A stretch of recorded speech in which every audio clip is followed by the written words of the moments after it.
नमस्ते। जय माता दी। कैसे हैं आप लोग? आप लोगों से मिलके हर दिन मुझे तो बहुत अच्छा लगता है। आपको भी अच्छा लगता है, इसलिए ही हम लोग मिलते हैं। आज मानसिक पूजा महादेव की मेडिटेशन में किस तरीके से करते हैं वो आप लोगों को बता रही। महादेव के जो 12 ज्योतिर्लिंग है, सौराष्ट्रे सोमनाथम च श्रीशैले मल्लिकार्जुनम उज्जन्नम महाकालम ओंकारम परमेश्वरम केदारम हिमत्पृष्ठे डाकिन्याम भीमशंकरम वाराणस्यां च विश्वेशम त्रयंबकम गौतमी तटे वैद्यनाथम चिताभूमो नागेशम द्वारकावने सेतुबंधे च रामेश्वरम घृणेशं च शिवालये द्वादशैतानि नामानि प्रातरुद्धाय पठेत् सप्तजन्म कृतं पापं स्मरणमात्रेण तत्क्षण सर्वपाप विनश्यति। महादेव के ये 12 ज्योतिर्लिंग के जो नाम सुबह शाम पढ़ता है, अगर वो शाम को ये 12 ज्योतिर्लिंगों के नाम पढ़ता है कोई व्यक्ति, तो उसके सुबह के किए हुए समस्त पाप तत्क्षण तो नष्ट होते ही है और 7 जन्मों के भी पाप सदा भोलेनाथ हर लेते हैं। महामृत्युंजयाय नमो नमः। तो ये जो महादेव का 12 ज्योतिर्लिंगों के जो नाम एक साथ बताए गए हैं, वो इसी हेतु बताए हैं कि व्यक्ति अगर उसको लग रहा है उसने अच्छा नहीं किया है आज दिन भर में, तो वो उस चीज़ के लिए अंदर गिल्टी फील करता है, चाहता है कि मैं ऐसा क्या करूं जिससे मेरा ये गिल्ट बाहर हो जाए और मुझे इसका एहसास ना हो। तो सबसे बड़ी शरण महादेव की है। सर्व पाप हरम देवम तम शंभु प्रणमाम्यहम। तो बोलने का तात्पर्य ये है कि हम ये 12 ज्योतिर्लिंग के जो नाम है वो सुबह शाम इसे आत्मसात कर ले। अगर कभी ऐसा मन में कभी भी ऐसा कुछ हमसे गलत हो जाए और हमें उसका प्रायश्चित करने का मौका मिले, तो ये 12 ज्योतिर्लिंग के नाम हम इस तरीके से पढ़ सकते हैं, प्रभु के श्री चरणों में शरणागत हो सकते हैं।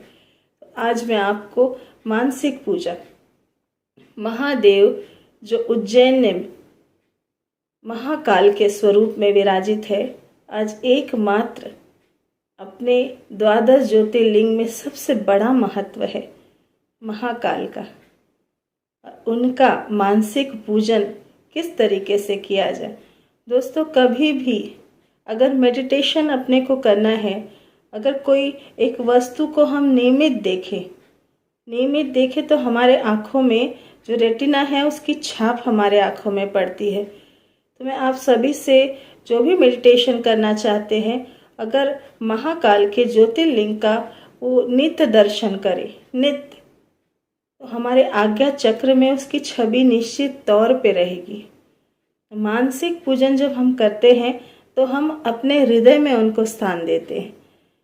हृदय में स्थान तब होता है जब हमारी आँखों से, हमारे दिमाग से हम उस छवि को कंटिन्यू देखें। तो ये जो महादेव का लिंग है, हमारे अंदर आँखों में नियमित तौर पे हमारे जो ब्रेन है उसमें वो छाप मार देता है, और उसी का जब हम ध्यान करते हैं आज्ञा चक्र में, तो निश्चित तौर पे हम उनको महसूस करते हैं, हमारे सामने हम उनको देखते हैं, बैठा पाया करते हैं। हमारा इमेजिनेशन पावर जो है वो हाई हो जाता है और हम साक्षात ये महसूस करते हैं कि हम लिंग के आगे बैठे हुए हैं। तो ये जब स्थिति आती है वो कंटिन्यू प्रैक्टिस से आती है। तो आज मैं यही बताऊंगी आपको कि नियमित तौर पे सुबह शाम जब हम ये 12 ज्योतिर्लिंग के नाम जपेंगे, तो महादेव के लिंग का स्मरण करके उस नाम को जपना है, ताकि कंटिन्यू उसको 21 दिन तक हम जब जपेंगे तो हम जब भी आंखें बंद करेंगे तो हमें महादेव का स्मरण होगा, हमें उज्जैन के महाकाल के दर्शन नित अपने ही आज्ञा चक्र में होंगे। तो ये चीज़ आप अनुभव करेंगे जब आप 21 दिन करेंगे। ये प्रैक्टिस आपको करनी है। जिनको भी मेडिटेशन सीखना है वो भी मानसिक एक ऐसा मेडिटेशन है जो हमारे अंदर स्वयं ऐसा महसूस कराता है कि हम उसी स्थली पे हैं।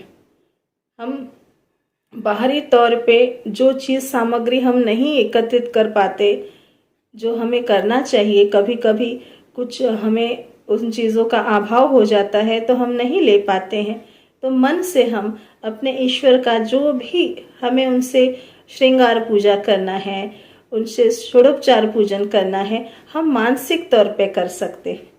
अगर हमें बाहरी तौर पे सामग्रियां नहीं अवेलेबल है, हम कभी बाहर चले गए, हम अपने हर बार तो अपने प्रभु को उठा के लेके नहीं जा सकते। अब कोई लेके जाता है, कोई नहीं लेके जाता है। हर एक व्यक्ति का अपनी अपनी विचारधारा है ना। कोई बाल गोपाल को अपने साथ साथ लेके जाता है, जहाँ जाएगा घूमने फिरने, वो उसकी श्रद्धा है, पर हर कोई नहीं करता ना। तो ऐसे समय हम अपने ईश्वर की पूजा कैसे की? तो हमें मानसिक पूजन करना चाहिए। मानसिक पूजा में भी हम षोडोपचार पूजन कर सकते हैं और अपनी नियमित दिनचर्या जो है वो ना टूटते हुए, खंडित ना होते हुए हम अपना दैनिक कर सकते हैं।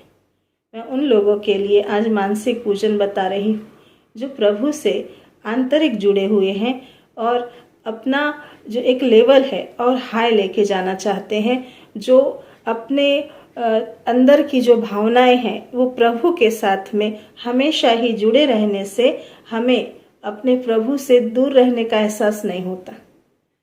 तो आइए करते हैं।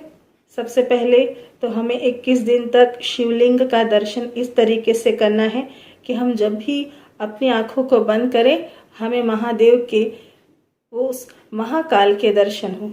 और जब वो महाकाल के हम दर्शन करेंगे तो हम अपने आप को उनके सामने बैठा पाएंगे। तो षोडोपचार पूजन में क्या करते हैं हम लोग आवाहन करते हैं। तो आवाहन करेंगे हम, किस तरीके से आवाहन करेंगे कि हे प्रभु, मेरा हृदय सिंहासन में आप आइए, विराजिए, उनके पग को धोएंगे। ऐसे इमेजिनेशन है ये। आपको षोडोपचार पूजन जो है सब इमेजिनेशन से करना है। अपनी आंखें बंद करके उनमें विलीन होना है, जैसे साक्षात बैठे हैं सामने लिंग। हमने उन्हें प्रार्थना की है कि हे प्रभु, हमारा जलाग स्वीकार करिए। जब हम जल में क्या क्या डालेंगे उस समय हमारे मन से हम कर रहे हैं, तो मन से ही वो होगी पूजा। जलाग जब हम करेंगे तो उसमें पुष्प रहेगा, अत्तर रहेगा, खुशबू रहेगी। प्यार से प्रभु को अर्घ देंगे, महादेव को।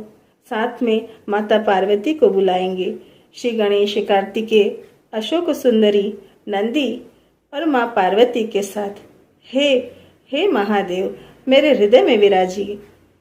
तो वो शिवलिंग साक्षात आपको हृदय में दर्शन देगा। आप ये प्रैक्टिस करके देखिए, आपको महादेव अपने ही अंदर समाये दिखेंगे। ये मन का इतना विशाल साम्राज्य है जो यूनिवर्स में आप महसूस कर सकते हैं, वो मन के साथ आप महसूस कर सकते हैं। ये बहुत ही बड़ी रोचक चीजें हैं। इसको करने से मिलता है, इसको ध्यान लगाने से मिलता है, इसको आत्मसात करने से मिलता है, इसमें एंजॉय करने से मिलता है, इसमें रम जाने से मिलता है।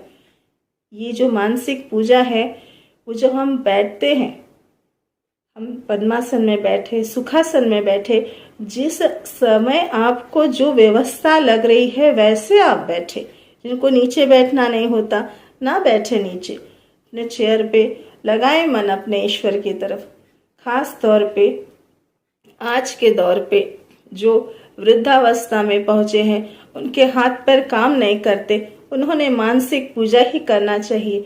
उम्र भर उन्होंने जो सेवा की अब नहीं कर पाते, तो अपने मन से ईश्वर को अभिषेक करे, उनका पूजन करे, इस तरीके से उनका आवाहन करे, जलार्घ दे, जल से अभिषेक किए, पंचामृत से अभिषेक किए लिंग को, पुनः शुद्धोदक जल से अभिषेक करके उनको सुंदर ऐसा महसूस करे कि हमने लिंग को अच्छे से प्यार से, अपन कैसे टॉवल से पोंछते वैसे उनको भी अच्छे से सुखाया है, पूछा साफ सुथरा किया है।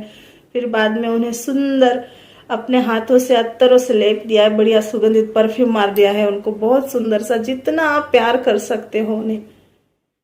उतना सुंदर श्रृंगार कीजिए महादेव का। सुंदर जिलहरी में सुंदर गुलाब के फूलों से माँ को सजाइए। माँ को गुलाब के फूल बहुत पसंद है। गणेश जी को सिंदूर अक्षत दुर्वा चढ़ा के उन्हें प्रसन्न कीजिए। बिल्व पत्र चढ़ाइए। माता रानी को गुलाब के फूलों से सजाइए, कनेर के फूलों से सजाइए। मानसिक करना है ये सब। इमेजिनेशन पावर आपको इतना स्ट्रांग होना चाहिए, इतना स्ट्रांग होना चाहिए कि सब आपको मानसिक करना है। जब आप सुंदर महादेव को पूरी तरीके से सजा देंगे, चंदन से, उनको अबीर से, गुलाल से, उनको भस्म से, उनको बिल्व पत्र से, उनको सुंदर सुंदर आप धोतरे के फूल से, फल से, उनको प्यार से, उनको बिल्व पत्र का हार चढ़ाएंगे, उनको कमल को हार चढ़ाएंगे, कमल पुष्प का हार चढ़ा दीजिए, उनको सुंदर सा श्रृंगार कीजिए, उनकी आरती कीजिए मानसिक, उनको भोग लगाइए, 56 भोग लगाइए माता पार्वती के साथ। ये सब मानसिक आप जितना उनसे प्यार करना चाहते हैं। षोडोपचार पूजन, भोग लगाने के बाद सुंदर ठंडा जल पिलाइए उन्हें कि हे प्रभु जल का पान कीजिए आप। इसके बाद में उनके हस्त प्रक्षालन करके सुंदर सा उनको तांबुल खिलाइए। उसके बाद में उन्हें फल द्रव्य दक्षिणा आपको जो चेना देना चाहे। मैं तो बोलती हूँ प्रभु मुझे ही समर्पण कर दिया मैंने आपको। मेरे पास तो मेरा प्रणाम के अलावा कुछ भी नहीं। आपको क्या दूं मैं, क्या दे सकती हूँ? जो मेरे पिता हैं उन्हें क्या दूं मैं? बस हर पल मेरा माथा आपके चरणों में सदैव झुका रहे। इससे बड़ा मेरे लिए क्या है? तो इसके व्यतिरिक्त जब हम महादेव का मानसिक पूजन का जब हम श्लोक पढ़ते हैं तो वहाँ पे उनको छत्र, चमर, घंटा, डमरू, जो कुछ आपको समर्पण करना है, कुबेर का सारा खजाना समर्पण करना है। महादेव को किस चीज का चाहिए? वो तो शंभु, वो तो स्वयं इतना बड़ा कुबेर उनका मित्र है, उन्हें क्या चाहिए? फिर भी एक भाव, एक षडोपचार का जो एक पूर्ण विधि है, उसमें दान दक्षिणा भी देनी चाहिए। तो प्रभु को अपना मन, बुद्धि, गुण, अवगुण सब समर्पित कर दो। जो है तुम्हारे पास, अवगुण है तो अवगुण ही समर्पित कर दो। ये सब जब हो जाए तब उनकी कर्पूर आरती कीजिए। अपना जो कुछ भी पूजा आराधना किया है मानसिक आपने, उस समय आप लीन हैं, आपकी आंखें बंद है, मन में और मस्तिष्क से सिर्फ महादेव का पूजन आराधना आप कर रहे हैं। शांति से बैठ के ये 10-15 मिनट ऐसे चले जाते हैं मानसिक पूजा में। आप कर्पूर आरती करके अपना पूजन अर्चन मानसिक महादेव को समर्पित कीजिए।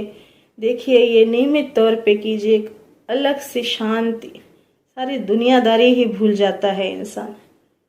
और फिर बाद में जो आशीर्वाद हमको मिलता है ना, वो तो कोई भी मोल दे वो चीज, वो खुशी हमसे नहीं खरीद सकता। मानसिक पूजा का बहुत बड़ा महत्व है। जो मानसिक पूजा कर लेता है उसे कोई बाहर की सामग्री की आवश्यकता नहीं होती। वो जितना चाहे उतना ईश्वर से अपने संबंध जोड़ता चला जाता है। मन से, बुद्धि से, कर्मों से चल तो रहा है, काम तो कर रहा है, पर उसका सारा ध्यान मानसिक अपने पूजन में लगा है। बिरला ही ऐसा बनता है। ये करने से आता है, ये प्रैक्टिस करने से आता है। जब हम उस चीज़ के ऊपर अपना हमेशा ध्यान केंद्रित करते हैं तब हमें उस चीज़ का अनुभव आने लगता है। जब तक आप नहीं करोगे मानसिक पूजा, आपको अनुभूति नहीं होगी। मानसिक पूजा करने से अश्वमेघ, करोड़ों अश्वमेघों का फल मिलता है। मानसिक पूजा एक ऐसी पूजा है जो साक्षात तत्क्षण अपने इष्ट के पास पहुंचती है। गुरु पिता महादेव इतने समस्त ब्रह्मांड में एकमात्र शिव ही ऐसे हैं जो मन के देवता है। तो आप करके देखिए। जब तक आप खुद नहीं करेंगे तब तक आपको अनुभूति नहीं होगी। हर हर महादेव। जय शंभु, जय माता दी।